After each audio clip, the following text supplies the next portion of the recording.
Hello and welcome to ज़रा हट के। आप हैरान होंगे कि आज हम यहाँ क्यों बैठे हैं। हम भी हैरान हैं क्योंकि ये एक ऐसी जगह है जहाँ पर उन लोगों के जिनके साथ फ़िज़िकल डिसेबिलिटीज़ हैं उसके लिए इदारा काम कर रहा है और बहुत ज़बरदस्त काम कर रहा है। वो क्या काम कर रहा है ये हमसे ज़्यादा आपको बेहतर बता सकते हैं उमैर अहमद साहब, जो कि इस इदारे को चला रहे हैं। तो let's start with him. Umair साहब, बहुत शुक्रिया जी, thank you very much Mubashir साहब। जैसे बताया आपने, हम नाउ पीडीपी में बैठे हैं आज। जो हमारा इदारा है वो माजूरी पे काम करता है, माजूरी को इंक्लूड करने के लिए सोसाइटी के अंदर। हमारी सोसाइटी के अंदर माजूर लोगों को बिल्कुल आड़े हाथ रखा जाता है। हमारी कोशिश ये है कि उनको पहचान दी जाए, उनको हुनर दिया जाए, उनको तालीम दी जाए ताकि उनके पास रोज़गार के मौक़े पैदा हों और वो लोग ख़ुद मुख्तार हो सकें। हमारे साथ जो आज दोस्त भी बैठे हुए हैं हमारे साथ, वो भी आपको अपनी कहानियाँ बताएंगे। बट हमारे इदारे का मंशूर है पिछले 10 सालों से कि माजूर लोगों को भी हुकूक मिले और उनको वो राह मिली जाए जो हम सबको मिलती है। What is so special about it, इसलिए कि इस तरह के बहुत सारे इदारे हैं, तो बुनियादी तौर पे ये इदारा जो है इसमें क्या खुसूसी बात क्या है? ये अच्छा सवाल है। हमारा जो अप्रोच है वो हमारा आई थिंक बड़ा यूनिक है। हम चाहते हैं दो चीज़ों में हम लोग फोकस करें। एक इनोवेशन, तो हम लोग दूसरे तब्दीली से हम लोग चीज़ों को अप्रोच करें ताकि वो चैरिटेबल अप्रोच ना रहे। हम एम्पथेटिक अप्रोच लेकर आएँ ताकि लोग समझ सकें एज़ अपोज टू खाली तर्स खा सकें। तो सबसे ज़रूरी हमारे लिए एम्पैथी है। दूसरा, हमारा उन चंद इदारों में से है मुल्क के अंदर जो सब डिसेबिलिटीज़ पे काम करता है, जो वैसे ज़्यादा इदारे जो एक डिसेबिलिटी या दूसरी पे काम करते हैं। हम चाहते हैं कि अगर आप फिज़िकली इम्पेयर्ड हैं, विजुअली इम्पेयर्ड हैं, हेयरिंग एंड स्पीच इम्पेयर्ड हैं, या इंटेलेक्चुअली इम्पेयर्ड हैं, या लर्निंग इम्पेयरमेंट है आपकी, आप हमारे पास आ सकते हैं और हम आपके लिए कोई ना कोई खातिर ख्वाह तब्दीली ला सकते हैं मुआशरे के अंदर।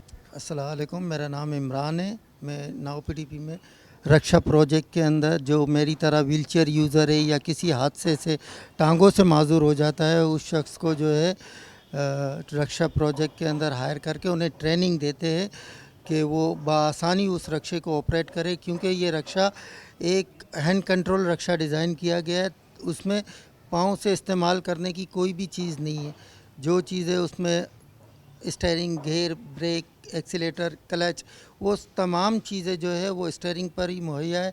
उसके ज़रिए वो बआसानी जो है उसको ऑपरेट कर सकता है। बल्कि उसके साथ अगर कोई पैसेंजर भी, अगर कोई फ़िज़िकल इम्पेयर्ड अगर उसको यूज़ करना चाहे तो उसके लिए भी उसके अंदर एक अच्छी रिक्वायरमेंट है कि हम उसके साथ व्हीलचेयर भी ऐड कर देते कि अगर उसको जो है कहीं फॉर एग्ज़ाम्पल के रक्षा जो है ड्राइवर ख़ुद अगर 8 घंटे ड्यूटी कर रहा है, उसे कोई किसी चीज़ की हाजत होती है या कोई चीज़ की ज़रूरत पड़ती है, फॉर एग्ज़ाम्पल अगर रक्षा कहीं रास्ते में पंचर हो जाए या ख़राब हो जाए, तो ये ट्रेनिंग का हिस्सा है कि उसे उस चीज़ को ऊपर भी जो है महारत होती है कि वो ख़ुद उतर के अपनी व्हीलचेयर में बैठ के अपनी गाड़ी को जो है बआसानी जो है अपनी मकाम तक जहाँ जाना है वहाँ ला सकता है।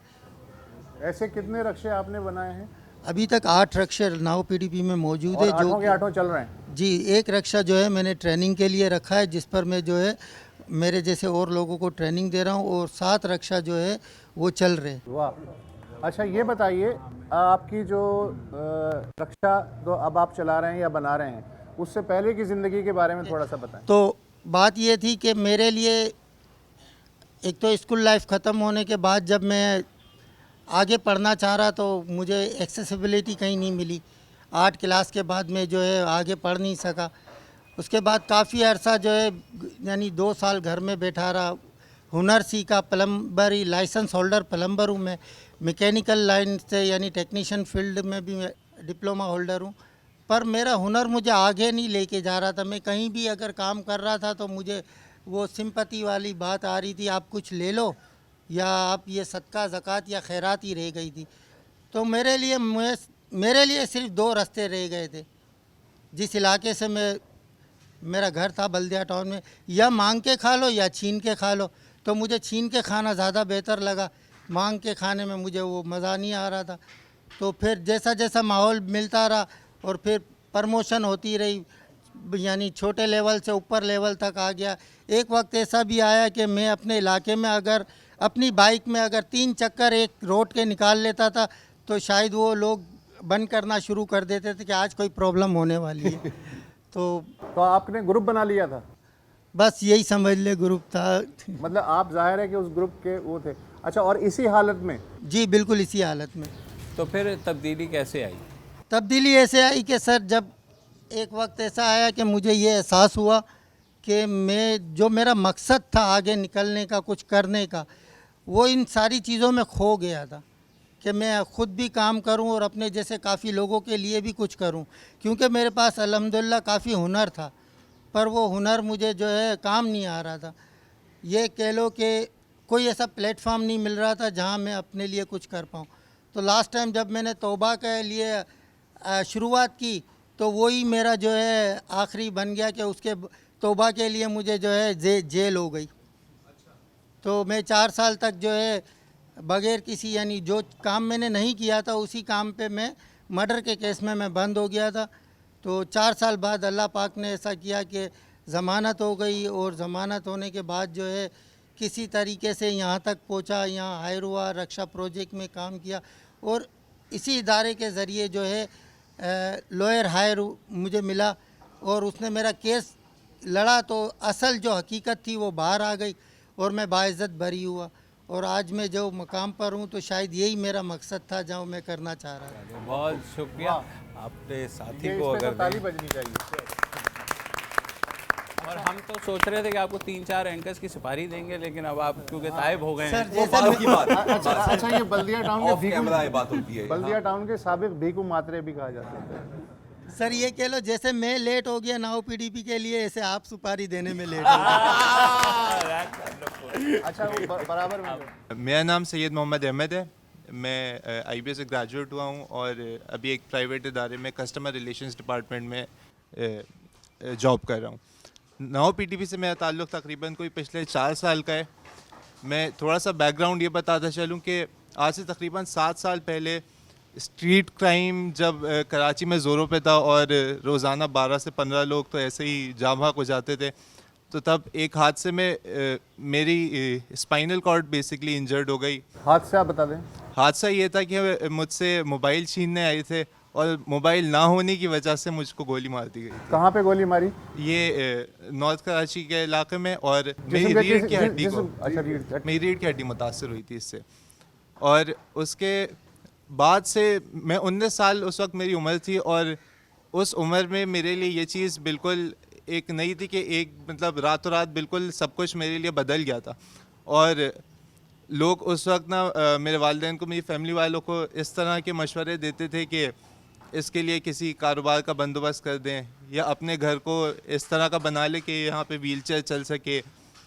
मगर मेरी फैमिली थी जिसने मुझे सपोर्ट किया। आप बेड रिडन हो गए थे? मैं तकरीबन 8 महीने बेड पे था बिल्कुल। उसके बाद मैं कुछ अर्सा व्हीलचेयर पे था, मगर उस वक्त मेरी फैमिली थी जिसने मुझे सपोर्ट किया और मेरी तालीम के लिए सारी सहूलियात मैसर की। मैं IBA से ग्रेजुएट हुआ 4 साल पढ़ के, और अब अल्हम्दुलिल्लाह इस बात को 7 साल गुजर चुके हैं। और नाउ PTP में आने का एक मकसद यही था कि जब मैंने तकरीबन 3 साल बाद इस चीज़ को देखा कि मुझे तो इतने मौक़े मिल गए, मगर कई लोग हमारे माशरे में ऐसे हैं जिनको वो मौक़े नहीं मिल पाते, तो मुझे लगा कि अब वो वक्त है कि जो मुझे मिला है मैं वो दूसरों को दूं। तो ये मैं एक वजह थी नाउ PTP आने में। और अब पिछले 4 साल से किसी न किसी कैपेसिटी में मेरा ताल्लुक़ नाउ PTP से है। मैं वाबस्ता हूँ और किसी न किसी तरह से काम कर रहा हूँ। वाह वाह। सर अक्सर हम बात करते हैं, जैसे आपने अभी इंट्रो में एक बात कही थी कि फ़िज़िकल डिसेबिलिटी, या यानी अभी यहाँ पे मेंटल डिसेबिलिटी मुख्तलिफ, यानी डिसेबिलिटी का वर्ड हमने यूज़ किया। बाज़ वक्त क्या होता है, वो कहते हैं ना, वक्त परवरिश करता है बरसों वरना हादसा एकदम नहीं होता। वक्त करता है परवरिश हाँ, बिल्कुल, बरसों, माफ़ कीजिएगा, हादसा एकदम नहीं होता। वाह। बिल्कुल बिल्कुल ऐसा ही है। तो अब ये जो डिसेबल है, अब ये डिस हम अंग्रेज़ी में किन किन जगहों पर लगाते हैं? Dismantle, discrimination, disconduct, discard, dismiss. यानी ये जो डिस है समटाइम ये क्या नेगेटिव वे में Connotation, यानी नेगेटिव कॉनोटेशन लेता है। तो एट टाइम्स मैं ये सोचता हूँ कि वाई डिसेबल, या डिसेबल का मतलब क्या है? क्योंकि बाज़ वक्त अब ये जो सोच है या तो बेचारा या वाह वाह, अब ये सोच बाज़ वक्त मुझे ऐसा लगता है कभी कभी when I think about it कि ये जो हमेशा वर्ल्ड डिसेबल डे बोला जाता है, तो डोंट यू थिंक कि समवट ये जो सोच है, कहीं ना कहीं ये जो वर्ड है, इसका भी इसमें किरदार है। क्योंकि बहुत सारे लोग कह रहे होते हैं, मैं एक मरतबा इंटरव्यू के लिए गया था, एक मुझे बात याद आ गई, ऑर्गेनाइजेशन ने, बहुत बड़ी ऑर्गेनाइजेशन थी, वो मुझसे कहते हैं कि आप पानी पी लेते हैं। मैंने कहा नहीं, 24 साल से नहीं पिया, आज आप पिला देंगे तो पी लूँगा। तो यानी इस तरह की और बहुत सारी चीज़ें देखने पे आती हैं। एक मरतबा मैं एक टेलीविज़न पे ऑडिशन देने गया, वहाँ मुझसे कहा गया अंधे जो है वो टीवी पे कोई काम नहीं कर सकते। मैंने कहा माजरत के साथ, अकल के अंधे नहीं कर सकते, आपके जुमले को तस्दीक करते हैं। अकल के अंधे कर रहे हैं अभी बहुत से। मतलब ये तो मैंने उनसे कहा मैं आपकी तस्दीक कर दूं, अकल के अंधों के शायद टेलीविज़न पे कोई ज़रूरत नहीं है। तो इस तरह कभी जब मैं सोचता हूँ तो मुझे ये ख्याल आता है, हाँ कुछ लोग ज़रूर डिफरेंटली एबल बोलते हैं, लेकिन क्या आपको नहीं लगता, just want to ask from all of you, क्योंकि ज़रा हट के जब बात हो रही है तो मैंने कहा क्यों ना इस चीज़ को भी थोड़ा सा डिस्कस किया जाए, जो ओवरलुक कर दी जाती है कि डोंट यू थिंक कि ये जो वर्ड डिसेबल है, कहीं ना कहीं किसी ना किसी हवाले से इस सोच को परवान चढ़ाने में, जो आज बेचारा वाली सोच है, कहीं ना कहीं इसका भी हाथ होगा। बिल्कुल होगा, लेकिन अब आप सजेशन भी दें कि क्या इस्तेमाल करें लफ्ज़, क्योंकि आपने सोचा होगा। अगर बात करें तो अक्सर हमें पता ही नहीं होता। मुतबादिल लफ्ज़ आपके जहन में क्या आपके है? जहन में कोई है मुतबादिल जैसे लफ्ज़? एक वर्ड यूज़ किया था, डिफरेंटली एबल। यानी डिफरेंटली एबल क्यों? क्योंकि देखें, जब आप इक्वालिटी की बात करते हैं, अब मैं आपको एक इदारे की मिसाल दूँ, हमारा गवर्नमेंट का इदारा है जहाँ पर एजुकेशन फॉर ऑल, ये जो एक अमेरिकन, हमारे उमन अमेरिका की तकलीद की जाती है ना, अमेरिका बरतानिया। अब ये जो एजुकेशन फॉर ऑल है, इसका मतलब हमारे यहाँ क्या लिया जाता है, एक स्पेशल इदारा, मैं आपको उसकी बात बता रहा हूँ कि वहाँ पे जो बच्चे पढ़ते हैं ना, उनके असातिज़ा को ये इंस्ट्रक्शंस होती हैं कि जी अगर बच्चा 1 नंबर हासिल करता है तब भी पास कीजिएगा, अगर बच्चा 40 नंबर हासिल करता है तब भी पास कीजिएगा, क्योंकि उसको पीछे नहीं रोक सकते। क्यों नहीं रोक सकते? क्योंकि ये माजूर है। तो इस किस्म की सोच, यानी एजुकेशन फॉर ऑल वहाँ किस लिहाज से है और एजुकेशन फॉर ऑल यहाँ किस लिहाज से इस्तेमाल किया जाता है। तो आई थिंक हमें एक तो डिफरेंटली एबल बोलना चाहिए डिसेबल की बजाय, ताकि और आहिस्ता ये जो इक्वालिटी है, जब हम मसावी हुकूक की बात करते हैं तो हमें हमेशा इस चीज़ को ख़ास के तौर पर नहीं लेना चाहिए। जिस तरह बाकी लोगों की हुकूक हैं, जिस तरह बाकी लोगों के मसाइल हैं, जिस तरह बाकी बातों पर एड्रेस किया जाता है, इसी तरह जब इस पर एड्रेस किया जाए तो ख़ास, स्पेशल या इस किस्म के अल्फाज मेरी अपनी ज़ाती राय है कि हमें इस्तेमाल नहीं करने चाहिए। मेरा अपना कम अज़ कम ये। अच्छा, ख़ास तो इसलिए भी होता है बिकॉज देखें, हमें लगता है कि जो डिफरेंटली एबल लोग हैं उनको दुगनी मेहनत करनी पड़ती है और ओवरकम करके इस हमारे जैसे माशरे में। अच्छा, डिसेबल की एक वजह ये भी तो होती है ना कि उसका मतलब बहुत सारे लोग ये लेते हैं कि इनको डिसेबल इसलिए कहा जाता है कि दे आर डिपेंडेंट। तो भाई डिपेंडेंट की अगर हम बात करें तो क्या सोसाइटी इंस्टीट्यूशंस के बगैर चल सकती है? नहीं चल सकती ना। इसी तरह इंस्टीट्यूशंस बंदों के बगैर नहीं चल सकती। सही बात। तो फिर या तो सभी डिपेंडेंट हुए, या तो सब डिसेबल हुए, या सब एबल हुए। बिल्कुल ज़बरदस्त। आई थिंक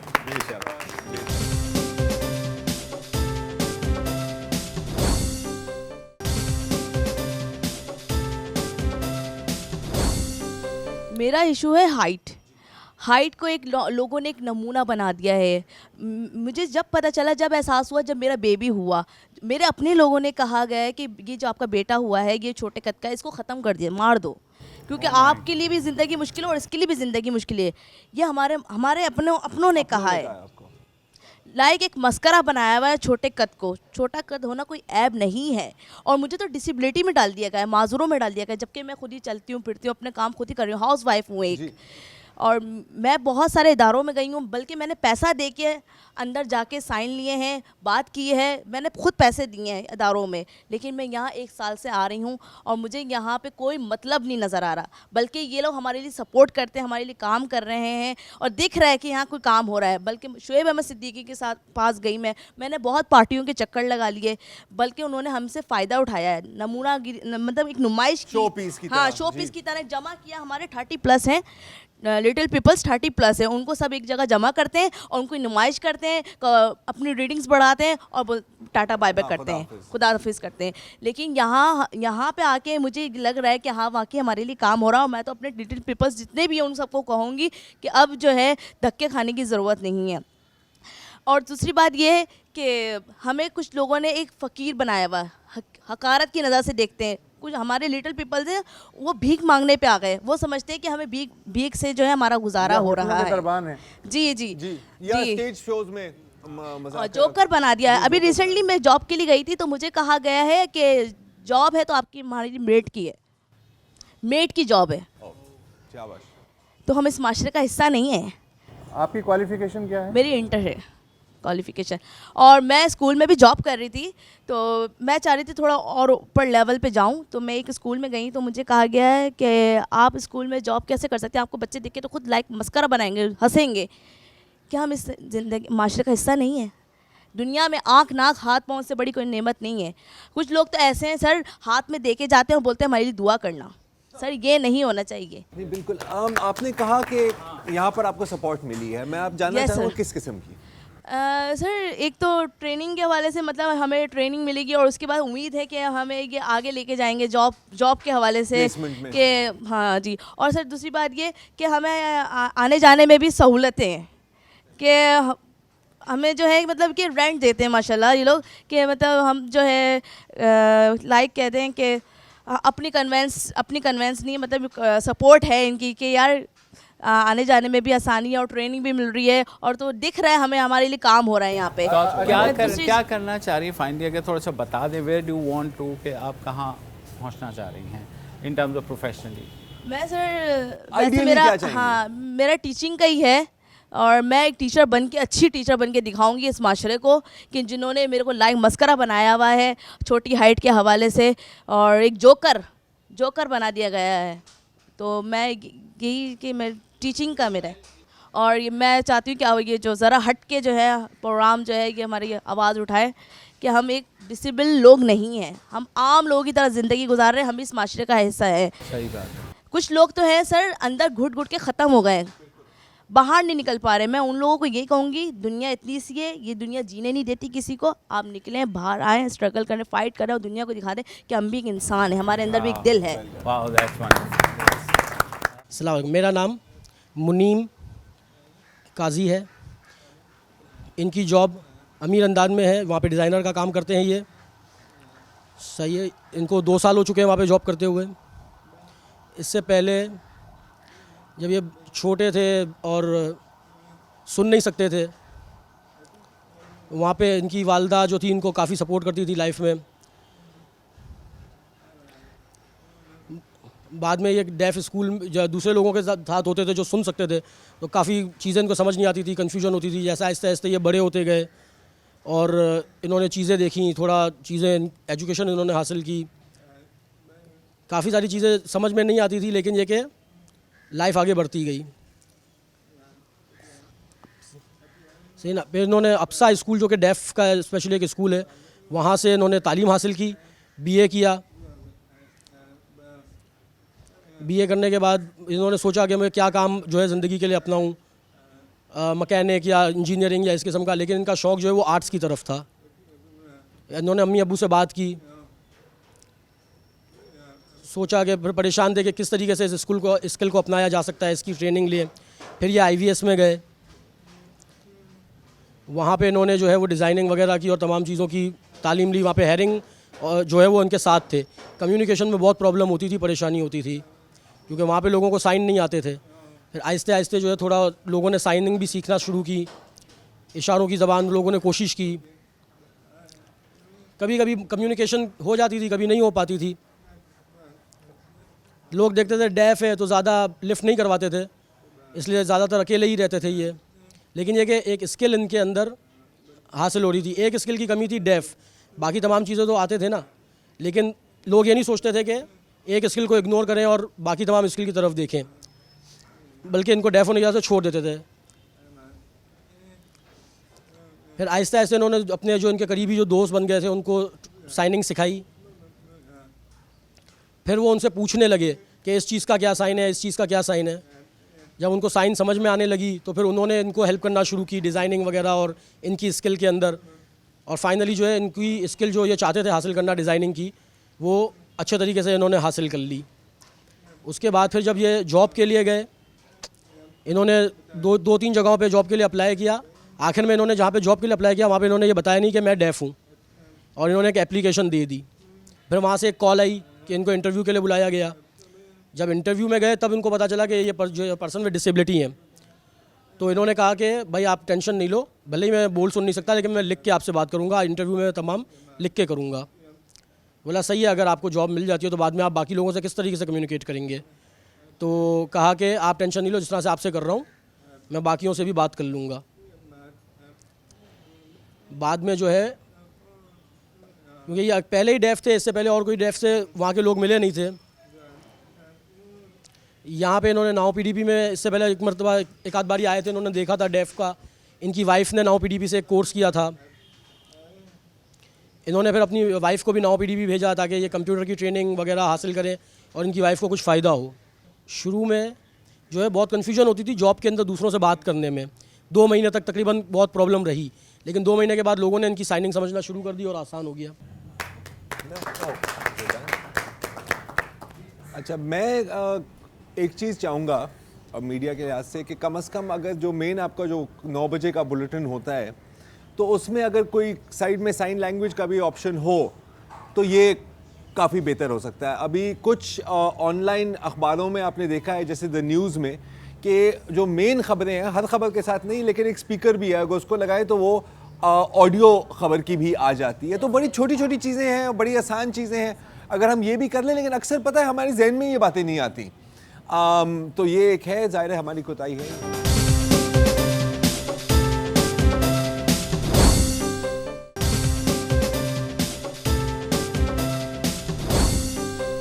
आपका और इनका क्या रिश्ता है? शौहर आप दोनों कैसे मिले थे? अफसा स्कूल में ये दोनों साथ ही पढ़ते थे। इनको भी आर्ट पसंद था, इनको भी आर्ट पसंद था, तो वहीं पे दिखे, वहीं पे मुलाकात हुई, एक दूसरे को पसंद करने लगे और फिर शादी हो गई। 2 साल का गैप था इनके दोनों के दरमियान क्लासेस में। जब वो बीए कर रहे थे, ये इंटर में थी। सही ना सर। बाद में इनको जब पता चला कि जब दोनों का पढ़ाई कंप्लीट हो गई तो शादी हो गई, और शादी के बाद फिर जब इनको पता चला नाव पीडीपी के बारे में, तो मुनीम जो है नाव पीडीपी आए। इन्होंने यहाँ देखा चीज़ों को। पहले किसने किसको पसंद किया?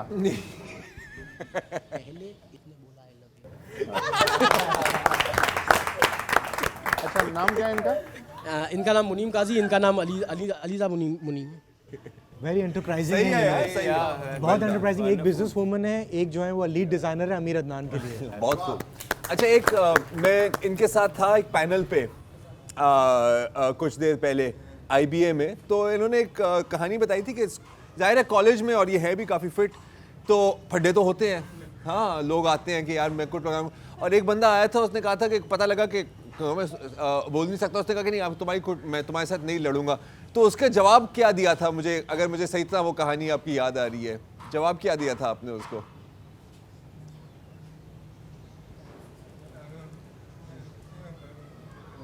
डेफ हूँ तो कोई मसला नहीं है, वह बहुत आसान है, आ जाओ। तो हमारी तरह बेगम से डरते हैं कि नहीं? अब बात करते हैं खुशी खुशी से, सारे मामला झूठ है। ये झूठ है, मैं नहीं मानता। अब इनसे माइक हटाए यार। हाँ सच है, कुछ नहीं होता यार, मार नहीं पड़ेगी इंशाल्लाह। अस्सलाम वालेकुम, मेरा नाम साइमा शाहिद है और मैं फ़र्स्ट ईयर की स्टूडेंट हूँ। Sir Syed girls government college में मैं पढ़ रही हूँ।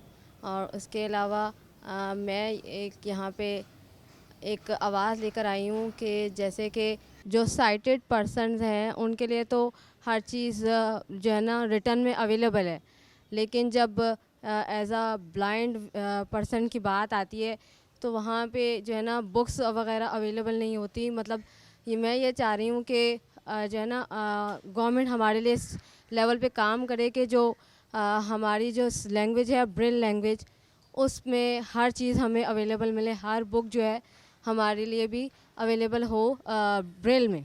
बहुत शुक्रिया। बहुत आसान चीज़ें हैं जो हो सकती हैं, जो नहीं होती क्योंकि हमारा जहन ही मानी जाता। अब जैसे अगर आप इस दफ्तर में दाखिल हों तो आप देखेंगे कि ज़मीन पर एक लोहे की पट्टी है, वो कोरुगेटेड आयरन के, मतलब आप उस पर पैर रखें ना तो आपको पता लगता है कि मैं किसी चीज़ पर आ रहा हूँ। और वो एक तरह से क्या कह सकते हैं, एक साइन पोस्ट है।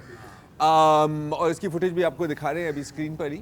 वहाँ पर आप चलें, अगर आप नाबीना भी हैं तो आपको पता है कि अगर मैं इसको फॉलो करूँगा तो मैं कमरे तक ही जाऊँगा। अच्छा, बड़ी सिंपल बात है, लेकिन हम सोचेंगे नहीं है इसके बारे में। सही, बड़ी सिंपल बात है कि फुटपाथ को जरा कर्व कर दिया जाए ताकि व्हीलचेयर ऊपर चढ़ सके, लेकिन किसी के बड़ी सिंपल बात है कि फुटपाथ हो भी सही। किसी ठेकेदार के जहन में ये बात नहीं आता, हालांकि एक पैसा एक्स्ट्रा खर्च कुछ नहीं होता। मेरा नाम मुज्तबा शाहिद है, मैंने इसी साल मैट्रिक की है। मेरी ये आवाज़ है कि जैसे हम ब्लाइंड पर्सन रोड पे चल रहे होते हैं, स्टिक साइटेड पर्सन देखते हैं कि इसके हाथ में स्टिक पकड़ी हुई है। अब किसी हम साइटेड पर्सन को कहते हैं कि हमें रोड पार करवा दो, तो साइटेड पर्सन हमारी आवाज़ को ये सुना अनसुना करके आगे निकल जाता है, जबकि ऐसा साइटेड पर्सन को नहीं करना चाहिए। ठीक है, थैंक यू। अच्छा Umair, getting back to you, आपके साथ टीम कौन सी है, अगर आप हमें तारुफ करवा दें सबका। मैं उनको ऑन द स्पॉट नहीं करना चाह रहा, लेकिन मैं बता देता हूँ उनको जनरली, क्योंकि कैमरा कर लें। लेकिन आप हमारी टीम देखेंगे बिल्कुल क्राउड के साथ मिल बैठ के बैठी है, बिकॉज इक्वालिटी की जब बात होती है हम चाहते हैं कि सब इक्वली बैठे। तो हमारे चंद कॉलीग जो हैं वो डेफ भी हैं, जो टेक्सटाइल डिज़ाइनर्स हैं, बड़े एक्सपर्ट टेक्सटाइल डिज़ाइनर्स हैं जिन्होंने ट्रेनिंग दी है। कुछ हमारे व्हीलचेयर यूजर्स भी, जैसे आपने इमरान साहब से वाकिफ़ हुए। हमारे पास बड़े स्कॉलरली लोग भी हैं, we don't want to embarrass them, तो उनका ज़्यादा तफसील में नहीं जानता। लेकिन एक चीज़ मैं बताना चाह रहा हूँ, ये है कि हमारे इदारे के एक जो बड़ी मुनफरिद चीज़ है जो हम करना चाहते हैं, हम चाहते हैं कि हम मार्केट रेट्स पे लोगों को लेकर आएँ और उनको एम्प्लॉय करें, ताकि माजूरी को हक़ारत की नज़र से ना देखा जाए, उनको एक मार्केट रेट पे की जाए, ताकि अगर कॉर्पोरेट में जा सकते हैं तो डेवलपमेंट में भी आ सकते हैं, लेकिन टेंजिबल काम कर रहे हैं। आपने कॉर्पोरेट की बात की, और जाहिर है कि देखिए हर कॉर्पोरेशन दिखाना चाहती है कि हम बहुत ही अच्छे लोग हैं और हम कितने अच्छे काम कर रहे होते हैं। CSR में अब यहाँ पर भी आपके पास कॉर्पोरेशंस आती है, क्या रिस्पॉन्स आता है, मतलब कॉर्पोरेट सोशल रिस्पॉन्सिबिलिटी। अच्छा, उसके अलावा मतलब जो अच्छा कानूनी एक कोटा भी है जो अक्सर उस पर फिर अमल नहीं होता, जैसे हर एक कानूनी कोटे पे कम ही अमल होता है। तो जब कॉर्पोरेशंस आपके पास आती हैं तो क्या सिर्फ लिप सर्विस करके वाह करके चली जाती हैं, या कोई उसमें से काम भी निकलता है? जी अच्छा सवाल है ये आपका। हमारा जो CSR वाला इनिशिएटिव होता है मुख्तलिफ इदारों का, वो ज़्यादातर आड़े हाथ ही होता है लोगों के। वो आपको कोई मेन बजट लाइन से या कॉस्ट सेंटर से एसोसिएटेड नहीं होता। तो आपको कॉर्पोरेट सोशल रिस्पॉन्सिबिलिटी साल के एंड में एक चेक मार्क दिखाना होता है, जो अक्सर बेशतर इदारे करते हैं। बट मैं अनफेयर नहीं हूँगा उन इदारों का जो काम कर रहे हैं। ज़्यादातर हमने ये नोटिस किया, जो इंडस्ट्री लीडर्स होते हैं, जो ग्लोब में और दुनिया में अपना नाम पैदा करना चाहते हैं पाकिस्तान के बाहर, वो चाहते हैं कि उनका रिकग्निशन डिसेबिलिटी इंक्लूजन पर भी हो, सिर्फ डाइवर्सिटी पे ना हो, जो ख़वातीन की इंक्लूजन पे, बट माजूरी की इंक्लूजन पर भी हो। तो वो कुछ स्टेप्स लेते हैं। हमारे साथ जो लोग काम कर चुके हैं वो हैं आपके नामी ग्रामी बैंक जैसे HBL, खादी, यूनिलीवर, बड़े बड़े इदारे हमारे साथ काम कर चुके हैं। और हमारी कोशिश यही होती है कि बड़े इदारे आएँ तो बाकी इदारे उनके पीछे चलना पसंद करते हैं। सो ट्रेंड सेटिंग जो होती है वो हमारे लिए बड़ी ज़रूरत है। हमें अपना काम निकालना है, ज़रूरी नहीं है कि वो ज़्यादा ओवरनाइट तब्दीली आ जाए वहाँ, लेकिन अगर सोच है वहाँ, और ये यूजुअली आपकी CEO लेवल पे होती है। और कहना पड़ेगा अफसोस के ये उससे कि मिडिल मैनेजमेंट में आगे कभी कभार कंपीटिंग प्रायोरिटीज़ होती हैं, तो उसकी वजह से ये अप्लाई नहीं हो सकती, लेकिन एपेटाइट है और इसको फ़ायदा उठाए कि सर हमने फाइनेंशियली इसको एक कॉस्ट पेंट किया है कि आपकी financial cost of not including क्या है। अगर आप इंक्लूड करेंगे माजूर लोगों को तो आप किसी हद तक इकोनॉमिकली मुल्क को भी एम्पावर करेंगे और एक इस खित्ते को एम्पावर करेंगे, जिसकी वजह से आपका मुल्क तरक्की करेगा। अच्छा, सिंध में 5% कोटा कह रहे कि अभी तक सबसे ज़्यादा कोटा यहाँ पे बलूचिस्तान में अब हो गया है, लेकिन उसमें एक तो ये होता है कि वो पूरे का पूरा फुलफ़िल नहीं होता मोस्ट ऑफ द टाइम्स। लेकिन यहाँ पे अभी आपके साथी मुझे बता रहे थे कि एक टेक्सटाइल मिल है जिन्होंने अब 5% पूरा कंप्लीट किया है और उसमें उन्होंने 5% रखे हुए हैं। तो इसका मतलब है कि अवेयरनेस बढ़ के अपॉर्चुनिटीज़ भी ग्रो कर रही है। एब्सोल्युटली 5% का देखिए बहुत बड़ा चैलेंज होता है, स्पेशली बड़ी ऑर्गेनाइजेशन के, स्पेशली जब आपके पास वो हुनर नहीं होता या वो तालीम नहीं होती। जो आप सब हमारे दोस्त के साथ बैठे हैं, आप उसको हम डिसेबिलिटी के हैं, डिफरेंटली एबल्ड के हैं, टर्मिनोलॉजीज एक तरफ होती हैं, उसके लिए बहुत लोग बैठ के आगे कर सकते हैं। हमारा काम है तालीम, हुनर, रोज़गार और ख़ुद मुख्तारी के मौके पैदा करना। हमारी कोशिश ये है कि टेक्सटाइल कंपनीज़ के अंदर सबसे बड़े एम्प्लॉयर हैं मुल्क के। 1 करोड़ से ज़ायद लोग जो हैं एम्प्लॉय करता है टेक्सटाइल सेक्टर। हमें ये लगता है कि इसके अंदर अगर एम्प्लॉयमेंट के मौके बढ़ाए जाएँ तो ज़्यादा से ज़्यादा लोगों को एक एम्प्लॉयमेंट मिल सकती है। और दूसरा फ़ायदा जो थोड़ा सा अनसेड एडवांटेज है वो है सेठिया कल्चर का हम इस्तेमाल करते हैं। वहाँ सेठ जो होते हैं उनकी डिक्शन से काफ़ी चीज़ें हो सकती हैं, तो वो हमारे ताल्लुकात की बिना पे हम उस चीज़ को इम्पोज करा देते हैं। मैं खुल के ये बात करता हूँ इसलिए क्योंकि हमारे स्मॉल विक्ट्रीज़ बहुत ज़रूरी हैं। और हमें अगर कुरंगी इंडस्ट्रियल एरिया में, साइड इंडस्ट्रियल एरिया में 5 ऐसे लोग मिल जाएं जिनकी फैक्ट्रीज़ में वो लोग माजूर लोगों को रखने के लिए तैयार हैं हर लेवल पे, तो ये बहुत खातिर ख्वाह तब्दीली आ सकती है लोगों के जो सिचुएशन है उसके अंदर। So that is why we approach textile factories. Correction on the 5% front, they have committed to it, and they're the first organization that have committed to. तो हम उनके साथ काम करेंगे अगले पूरे साल ताकि वो इनका हुनर के बनवाते इनको ला सकें साथ साथ। बट बहुत कम कंपनी।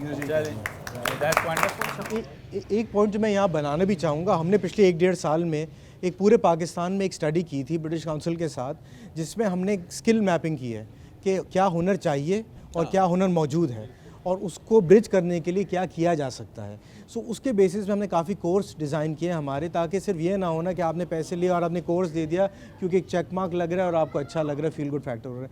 ये बहुत ज़रूरी है कि हमें स्किल मैपिंग करना, आई थिंक हमारे मुल्क को भी ज़रूरत है। तालीम से ज़्यादा हुनर की ज़रूरत है हमारे मुल्क के अंदर। टेक्निकल एजुकेशन को जितने आड़े हाथ रखा जाता है और बाकी दुनिया में जितना उसको प्रमोट किया जाता है, पाकिस्तान को चाहिए कि वो करे। और अगर हम माजूर लोगों की बात करते हैं तो सोसाइटी में हमेशा कहते हैं only as strong as its weakest link is empowered, and I think if we support this sector, तो हम वोकेशनल ट्रेनिंग दें, हुनर देंगे तो आगे हम तब्दीली ला सकते हैं आहिस्ता आहिस्ता रवैयों में भी। सक्सेस स्टोरीज इस तरह की जो आपके सामने बैठी हैं इसको सामने ला दें।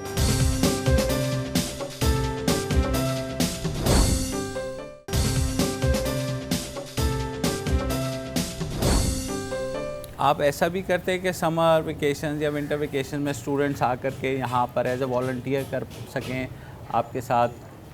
नहीं आज जी हम लोग करते हैं। वेबसाइट वगैरह? वेबसाइट हमारी काफ़ी कॉम्प्रिहेंसिव है, उस पर सब इन्फॉर्मेशन आपको मिलेगी। हम वॉलंटियर इंटर्स हमेशा वेलकम करते हैं। हम चाहते हैं कि आजकल जो रुझाव सोशल साइंसेज की तरफ आ रहा है मुल्क के अंदर, उसका हम इस्तेमाल बहुत करते हैं। मेरे जो बहुत कॉलीग्स बैठे हुए हैं वो सोशल साइंसेज से ही ताल्लुक़ रखते हैं, उसकी वजह से हमें बहुत फ़ायदा पहुँचा क्योंकि लोगों के दिमाग खुलें, समझ सकें कि लिबरल आर्ट्स और सोशल साइंसेज सिर्फ पेंट करना नहीं होता, दिमाग खुलने की भी बात होती है। तो ह्यूमैनिटीज़ आके तो आप समझ सकते हैं, एम्पैथी की नज़र से आप लोगों को देखते हैं। तो हमारी कोशिश ये है कि सिर्फ सोशल साइंसेज तक महदूद नहीं है ये बात। आप फाइनेंस में हो, अकाउंटिंग में हो, हमारी ज़रूरत है आप सबकी, क्योंकि हर एक को स्किल चाहिए, या तो फाइनेंस का चाहिए, अकाउंटिंग का चाहिए, जियोग्राफी चाहिए। सब कुछ जो लोग चाहते हैं कंट्रीब्यूट करना कर सकते हैं। आप तालिब इल्म हो या आप कोई और काम करते हो, आप आएँ हमारे इदारे। हमने सदर में रखा ही इदारा इसलिए कि ये शहर के दिल में है, और कराची जो है वो बीटिंग हार्ट है मुल्क का, बकौल मेरे। इसे आप डिसएग्री कर सकते हैं। नहीं, एक दो आठवियाँ बंद है लेकिन कोई बात नहीं, खुल जाएगी, स्टैंडर्ड देंगे। हमने ये पेंटिंग्स जो देखी पीछे और ये पूरी वॉल पे, इनको थोड़ा एक्सप्लेन कर दें। बिल्कुल, हर एक मुनफरिद जो पेंटिंग आपको नज़र आ रही पीछे वो एक कंट्रीब्यूशन है इंडस वैली जो स्कूल ऑफ आर्ट्स है उनके, और जो माजूर बच्चों का स्कूल है उनका कोलैबोरेशन का। हर एक डिसेबिलिटी को एक रिप्रेजेंट करती है। एब्स्ट्रैक्ट तरीके से रिप्रेजेंट करने का ज़रिया ये है कि लोग आके इसको सोचें, पूछें इसके बारे में, और इसके बारे में सोचें कि ये क्यों उसके बारे में बात कर रहे हैं हम लोग, कि एक इंटेलेक्चुअल इम्पेयरमेंट है, एक विजुअल इम्पेयरमेंट है, एक हेयरिंग एंड स्पीच इम्पेयरमेंट है, और एक लर्निंग डिसेबिलिटीज़ के बारे में बात हो रही है। तो ये एब्स्ट्रैक्शन का मकसद ही यही है कि हर एक मुख्तलिफ है लेकिन एक साथ सोच भी सकता है और एक साथ मिलकर काम भी कर सकता है। बहुत शुक्रिया। अच्छा, और मैं यहाँ से ये तासुर लेके जा रहा हूँ कि ये जितने भी लोग बैठे हुए हैं ये मैन पावर हैं, अफरादी क़ुव्वत हैं, ये माजूर नहीं है।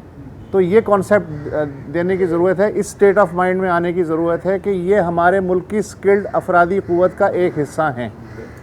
लास्ट पॉइंट मैंने कहा तो 11.2 अरब डॉलर का नुकसान होता है हमारे मुल्क को, हमारी माशियत को, अगर हम इंक्लूड ना करें माजूर लोगों को। और ये नंबर किस तरह पहुंचा है कि अगर आप 10 से 15% आबादी को माजूर समझते हैं और उनको मिनिमम वेज से मल्टीप्लाई कर दें जो वर्किंग एज है, तो आपके पास जो नंबर आता है वो 11.2 अरब रुपए आता है, जो आपका जीडीपी को नुकसान पहुंच रहा है। 27 मिलियन लोग माजूर लोग हैं जो हमारे मुल्क में मौजूद हैं, जो कराची की आबादी से ज़ायद है। ये नंबर्स दिमाग में रखना बड़ा ज़रूरी है कि आप पूरा कराची अगर माजूर हो या तालीम के बगैर हो तो क्या सिचुएशन होगी मुल्क के अंदर। यू वांट टू स्पीक बेटा, उन्हें देना। मेरा नाम अमीन है और मेरा ताल्लुक नाव PDP से है। एक इशू जो पर्सन विद डिसेबिलिटीज़ का बड़ा मैटर करता है उनके लिए, तालीम और खुद मुख्तारी से पहले एक जो चीज़ आती है जो हमारा मुल्क देता है, हमें शनाख्त देता है।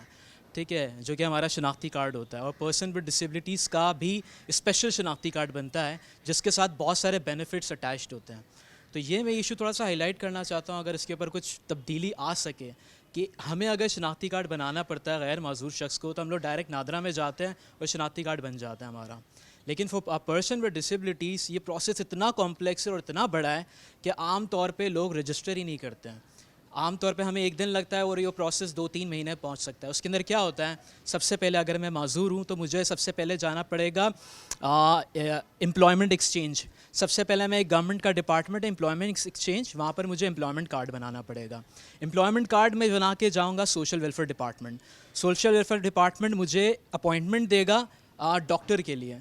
डॉक्टर के पास में जाऊँगा एक दूसरे गवर्नमेंट हॉस्पिटल में, डॉक्टर मुझे बना के देगा अपना सर्टिफिकेट के अंदर साइन करके देगा कि मैं अपना डिसेबिलिटी मुझे है। वो सर्टिफिकेट जाएगा सोशल वेलफेयर डिपार्टमेंट में, और वो सोशल वेलफेयर डिपार्टमेंट में मैं अगेन जाऊंगा अपना डिसेबिलिटी सर्टिफिकेट लेने के लिए, और फिर मैं जाऊंगा नादरा। तो अब प्रोसेस स्टार्ट हुआ। तो ये प्रोसेस जो कि कई महीने लेता है, ठीक है, आम धंधे के लिए एक दिन लेता है, और इसके साथ बहुत सारे बेनिफिट्स अटैच्ड हैं। हम लोग नाउ पीडीपी में एक प्रैक्टिस किया करते थे, अगर हमारी गवर्नमेंट से दरख्वास्त है कि इस चीज़ को तेज़ी से किया जाए, इम्प्लीमेंट किया जाए, कि हमने यहाँ पर ही रिक्वेस्ट करके सारे डिपार्टमेंट से, employment exchange, social welfare department, NADRA, doctors, तो सबको एक ही प्लेटफॉर्म पे लेकर आ जाते थे, और जो प्रोसेस 3-4 महीने लगता था, एक दिन में सबको इशू हो जाता था, शनाख्ती कार्ड का प्रोसेस हो जाता था।